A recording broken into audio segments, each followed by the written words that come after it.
अस्सलाम वालेकुम तमाम मेरे दोस्तों ते वीरां दा की हाल चाल है। अज दी वीडियो मैं लैके आया अपने एक डेरे ते झटके माहौल दे विच जिवें कि तुहानूं असीं दिखा सकने आं। देसी माहौल है साडे वीरां दा कि पुराने तरीके दे हिसाब नाल इन्हां गेह ते पट्ठे कुतरदे ने, अपना तरीकाकार चलांदे ने ते बड़े अच्छे ते वसी जानवर रखे ने। असीं अपने भाई नाल मिलावांगे इस वीडियो दे विच, बाद विच असीं तुहानूं टोटली जानवर दिखावांगे। आओ असीं मिलने अपने भाई दे नाल ते उन्हां कोई इन्फॉर्मेशन लैने आ कि दुध की पैदावार किवें हासिल करदे ने, किन्ने जानवर ने, की सिस्टम इन्हां दा सारा तरीकेकार। अच्छी वीडियोस के लिए हमारे चैनल किसान दोस्त 311 को सब्सक्राइब करें और दोस्तों के साथ शेयर करना मत भूलिए। शुक्रिया। वालेकुम अस्सलाम। अच्छा सर, अपना नाम दस दो पहले। मेरा नाम जी खालिद सईद, इलाका किहड़ा अपना? 419 तहसील गोजरा। अच्छा सर, तुहाडे कोल अपने किन्ने क जानवर ने टोटल जिहड़े डेरे च ने? तकरीबन कोई है 25 के दे अंदर पाण। अच्छा, छोटे वड्डे पा के छोटे वड्डे पा के दुध वाले है कोई 10। अच्छा, ते इन्हां टोटल जानवर किन्ने दा शुरू कीता सी? शुरू च किन्ने रखे सी तुसीं? शुरू दे विच ते असीं एक गाई ਲਈ ਸੀ। अच्छा, ਤੇ ਇੱਕ ਹੀ ਮੱਝ ਸੀ। ਉੱਥੋਂ ਅੱਲਾ ਨੇ ਕਰਮ ਕੀਤਾ ਤੇ ਮਿਹਨਤ ਕੀਤੀ ਤੇ माशाअल्लाह पैदावार हाँ जी सही हो गया। ਤੇ ਇੱਕ ਮੱਝ ਤੇ ਗਾਂ ਤੋਂ ਤੁਸੀਂ ਹੁਣ ਪੈਦਾਵਾਰ 25-30 ਕਰ ਲਈ ਜੀ। ਤੇ 10 ਦੁੱਧ ਵਾਲੇ ਦੇ ਵਿੱਚ ਹਾਂ 10 ਦੁੱਧ ਵਾਲੇ। ਤੇ ਤੁਹਾਡੇ ਇਲਾਕੇ 'ਚ ਇਹਨਾਂ ਨੂੰ ਜਾਨਵਰਾਂ ਨੂੰ ਸੈਲੀ ਵਗੈਰਾ ਪਾਉਂਦੇ ਹੋ ਕਿ ਪੱਠਾ? ਨਹੀਂ ਸੈਲਜ ਅਸੀਂ ਨਹੀਂ ਪਾਉਂਦੇ। ਅੱਛਾ ਅਸੀਂ ਆਪਣਾ ਹੀ ਚਾਰਾ ਕਾਸ਼ਤ ਕਰਦੇ ਹਾਂ ਅੱਛਾ। ਤੇ ਉਹੋ ਹੀ ਪਾਈਦਾ। ਚਾਰੇ 'ਚ ਜ਼ਿਆਦਾ ਕੀ ਜਾਨਵਰਾਂ ਨੂੰ ਜ਼ਿਆਦਾ ਸਰਦੀਆਂ ਨੂੰ ਬਰਸਣ ਹੁੰਦਾ ਅੱਛਾ ਤੇ ਕਮਾਦ ਹੁੰਦਾ। ਗੰਨਾ ਜਿਹਨੂੰ ਆਖਿਆ ਜਾਂਦਾ, ਤੁਸੀਂ ਪੜ੍ਹੇ ਲਿਖੇ ਲੋਕ ਆਖਦੇ ਜੇ, ਅਸੀਂ ਤੇ ਕਮਾਦ ਆਖਦੇ ਹਾਂ। ਸਹੀ।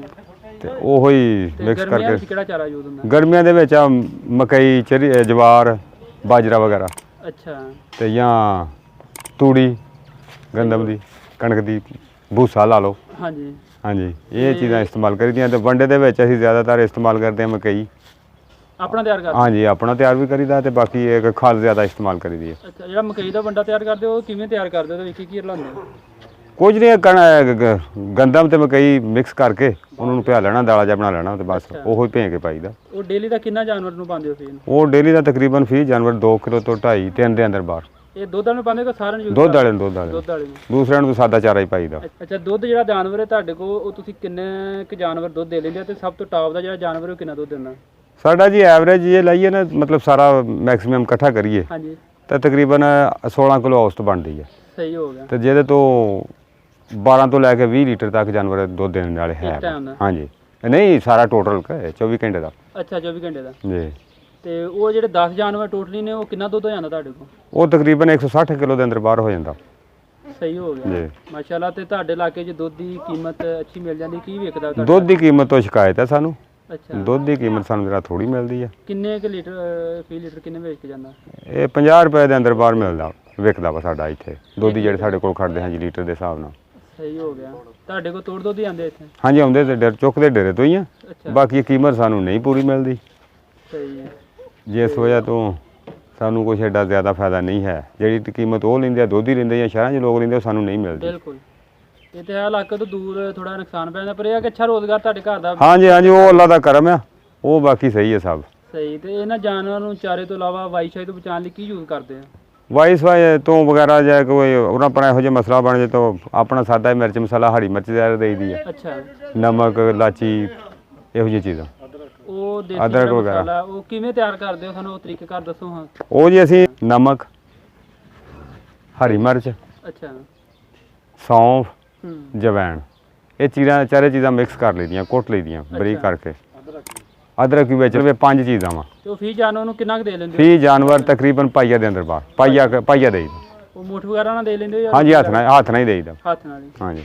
ਤੇ ਜਾਨਵਰ ਜਿਹੜੇ ਨੇ ਕੰਫਰਟੇਬਲ ਨੇ ਤੁਹਾਡੇ ਹਾਂ ਇਲਾਕੇ ਮਾਸ਼ਾਅੱਲਾ। ਨਹੀਂ ਬਿਮਾਰੀ ਇਨਸ਼ਾਅੱਲਾ ਤਾਲਾ ਅੱਲਾ ਦੀ ਰਹਿਮਤ ਨਾਲ ਕੋਈ ਨਹੀਂ। ਕਿਉਂਕਿ ਬਾਕੀ ਕਦੋਂ ਕਦ ਫਿਰ ਹੁੰਦੀ ਰਹਿੰਦੀ ਹੈ ਜੀ ਸਾਰੇ। ਤੇ ਤੁਹਾਡੇ ਜਾਨਵਰਾਂ ਦੇ ਵਿੱਚ ਜਿਹੜੇ ਪਿੱਛੋਂ ਜਾ ਕੱਟੇ ਜਾਂ ਵੱਛੇ ਲੱਥਦੇ ਨੇ ਜੀ, ਉਹਨਾਂ ਦੀ ਤਿਆਰੀ ਖੁਦ ਤਿਆਰ ਕਰਕੇ ਕੁਰਬਾਨੀ ਤੇ ਵੇਚਦੇ ਹੋ ਜਾਂ ਛੋਟੀ ਸੇਲ ਕਰ ਦਿੰਦੇ ਹੋ? ਕੁਰਬਾਨੀ ਤੇ ਜ਼ਿਆਦਾ ਕੋਸ਼ਿਸ਼ ਕਰੀਦੀ ਹੈ ਵੇਚਣ ਦੀ। ਅੱਛਾ, ਤੇ ਉਹ ਤਿਆਰੀ ਕਿੰਨੀ ਬਾਅਦੋਂ ਘਰ ਛੋਟੇ ਵੇਚ ਦਿੰਦੇ ਆ। ਤਕਰੀਬਨ 2.5 ਸਾਲ ਦਾ ਜਾਨਵਰ ਜਿਹੜਾ ਕੁਰਬਾਨੀ ਵਾਸਤੇ ਤਿਆਰ ਹੋ ਜਾਂਦਾ। ਤੇ ਉਹਦੇ 'ਚ ਖਰਚਾ ਤੁਹਾਡਾ ਕੀ ਆਉਂਦਾ? ਉਹਨਾਂ ਨੂੰ ਕੋਈ ਵੰਡਾ ਛੰਡਾ ਸਟਾਰਟ ਤੋਂ ਹੀ ਪਾਉਂਦੇ ਹੋ ਜਾਂ? ਨਹੀਂ, ਸਟਾਰਟ ਤੋਂ ਨਹੀਂ ਪਾਈਦਾ। ਸਟਾਰਟ ਤੋਂ ਫਿਰ ਜਿਹੜਾ ਫਲ ਹੁੰਦਾ ਵਾ ਦੁੱਧ ਤੇ ਪੀਂਦਾ ਹੀ ਆ। ਹਾਂਜੀ ਉਹ ਕੋਲ ਦੁੱਧ ਵਧੇਰੇ ਛੱਡ ਲਈਦਾ ਵਾ। ਸਹੀ। ਤੇ ਪੱਠਾ ਛੱਠਾ ਤੇ ਆਉਣ ਦੇ ਦਿਨਾਂ ਦੇ ਵਿੱਚ ਜਦੋਂ ਜਵਾਨ ਹੋ ਜਾਂਦੇ ਆ ਉਦੋਂ ਕੋਈ ਥੋੜਾ ਬਹੁਤਾ ਫੀਡ ਪਾਈਦਾ ਵਾ। ਉਹ ਤੁਹਾਡਾ ਜਾਨਵਰ ਤਿਆਰ ਹੋ ਕੇ ਕੁਰਬਾਨੀ ਦਾ ਕਿੰਨੇ ਤੱਕ ਸੇਲ ਕਰ ਲੈਂਦੇ ਹੋ? ਅੱਛਾ ਪੈਸੇ ਮਿਲ ਜਾਂਦੇ? ਹਾਂਜੀ, ਉਹਦੀ ਪ੍ਰਾਈਸ ਸਹੀ ਮਿਲ ਜਾਂਦੀ ਹੈ। ਕਿੰਨੇ ਤੱਕ ਵੇਚਿਆ ਤੁਸੀਂ ਹੁਣ? ਅਸੀਂ ਯਾਰ 1.5 ਲੱਖ ਤੱਕ ਵੇਚਿਆ। ਸਹੀ ਹੋ ਗਿਆ।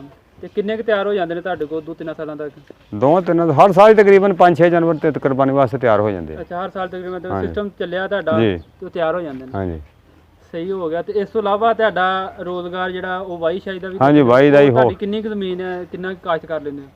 25 ਏਕੜ ਜ਼ਮੀਨ ਆ ਅੱਛਾ, ਤੇ ਉਹ ਕੁਝ ਅੱਧੇ ਕਿਤੇ ਪੱਠਿਆਂ ਪੁੱਠਿਆਂ ਦੇ ਵਿੱਚ ਹੀ ਕੰਮ ਬਣ ਜਾਂਦਾ ਵਾ। ਸਹੀ। ਤੇ ਬਾਕੀ ਤੁਹਾਡੇ ਇਲਾਕੇ 'ਚ ਜ਼ਿਆਦਾ ਫਸਲ ਕਿਹੜੀ ਹੁੰਦੀ ਹੈ? ਫਸਲ ਇੱਥੇ ਗੰਨਾ ਵਾ, ਮਕਈ ਆ। ਅੱਛਾ, ਇਹੋ ਜ਼ਿਆਦਾ ਚੰਗੀ ਫਸਲ ਐਵਰੇਜ ਨਿਕਲ ਜਾਂਦੀ ਹੈ? ਹਾਂਜੀ, ਮਕਈ ਦੀ ਐਵਰੇਜ ਸਹੀ ਆ। ਕਿੰਨੀ ਐਵਰੇਜ ਮਕਈ ਦੀ? 100 ਮਣ ਦੇ ਅੰਦਰ ਬਾਹਰ ਨਿਕਲ ਆਉਂਦੀ ਆ। ਸਹੀ। ਤੇ ਕਮਾਦ ਦੀ? ਕਮਾਦ 1000 ਮਣ 800 ਮਣ ਇੱਥੇ ਕੁ। ਚਲੋ ਠੀਕ ਹੈ ਸਰ, ਬਹੁਤ ਸ਼ੁਕਰੀਆ, ਤੁਸੀਂ ਸਾਨੂੰ ਟਾਈਮ ਦਿੱਤਾ। ਠੀਕ ਹੈ। ਨਾਲ ਹੀ ਸਾਨੂੰ ਇਜਾਜ਼ਤ ਦਿਓ। ਓਕੇ, ਮਿਹਰਬਾਨੀ ਜੀ। ਅੱਲਾਹ ਹਾਫਿਜ਼। ਅੱਲਾ ਸੁਣੇ ਦੇ ਹਵਾਲੇ।